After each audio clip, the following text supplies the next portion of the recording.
អូខេសួស្តីអ្នកគ្នាបាទជួបជាមួយខ្ញុំម្ដងទៀតហើយថ្ងៃនេះគឺខ្ញុំនឹងមកប្រាប់អ្នកគ្នាពីរបៀបដាក់ skin ផ្អែវលើ hero យ៉ាងណាអ្នកគ្នាបាទអញ្ចឹងអ្នកគ្នាគឺខ្ញុំចូលអ្នកគ្នាមើលអញ្ចឹង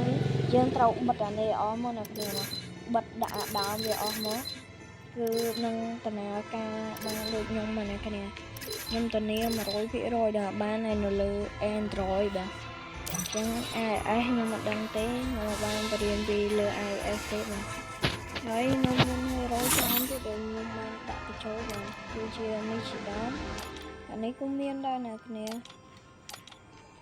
ហេអញ្ចឹងបើអ្នកគ្នាចង់បាន skin ដូចខ្ញុំលយអីយ៉ាងអ្នកគ្នាអាចមើលវីដេអូនេះដល់ចុះហើយ link ដាក់នៅក្រោម comment អ្នកគ្នាតោះយើងចូលទៅវីដេអូក្រោយយើងរបស់គ្នាពេលអ្នកគ្នាមកដំបងអ្នកគ្នានឹងមកដល់ហើយនេះហើយយ៉ាងអ្នកគ្នាចុចដោនណាក្រោមនេះមកអ្នកគ្នាចុចដោនអានឹងមកឥឡូវមិញដាច់ record បន្តិចអ្នកគ្នាអញ្ចឹងអ្នកគ្នាចុចដោនឡើយនឹងមកហើយអ្នកគ្នាចូលពាក្យថាទាញយកហើយនេះ mod អ្នកគ្នាអញ្ចឹងអ្នកគ្នាចុចលើនឹងមួយមកបាទហើយវានឹងលោតផ្សែងជីវើឲ្យអ្នកគ្នាចុចរូបទី2មកអូខេហើយអ្នកគ្នាចង់រើស skin មួយណា skin ទាំង5ហ្នឹងអ្នកគ្នាចង់រើសមួយណា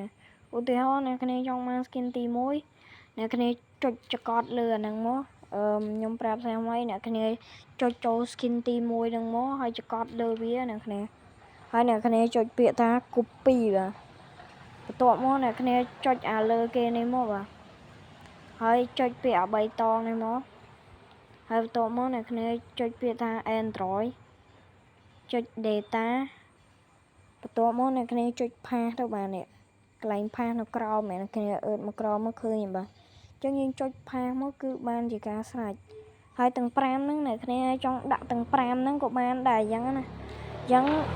ឧទាហរណ៍ខ្ញុំចង់ដាក់មួយទៀតអ្នកគ្នាចូលពាក្យថា download មក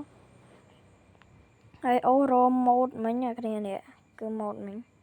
ចុចលើវាមួយមកចុច view នេះអ្នកគ្នាអញ្ចឹងមិញខ្ញុំដាក់ skin ទី1ហើយអញ្ចឹងខ្ញុំចង់ដាក់ skin ទី2ទៀតយើងចុច copy មកហើយចុច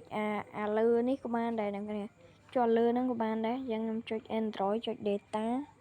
ហើយផាសទៀតអញ្ចឹងគឺវីដេអូខ្ញុំមានតែប៉ុណ្្នឹងទេពីរបៀបដាក់ skin កៅមួយហ្នឹងអញ្ចឹងណាអ្នកគ្នាបាទអញ្ចឹងបាយបាយអ្នកគ្នាជួបគ្នានៅវីដេអូក្រោយ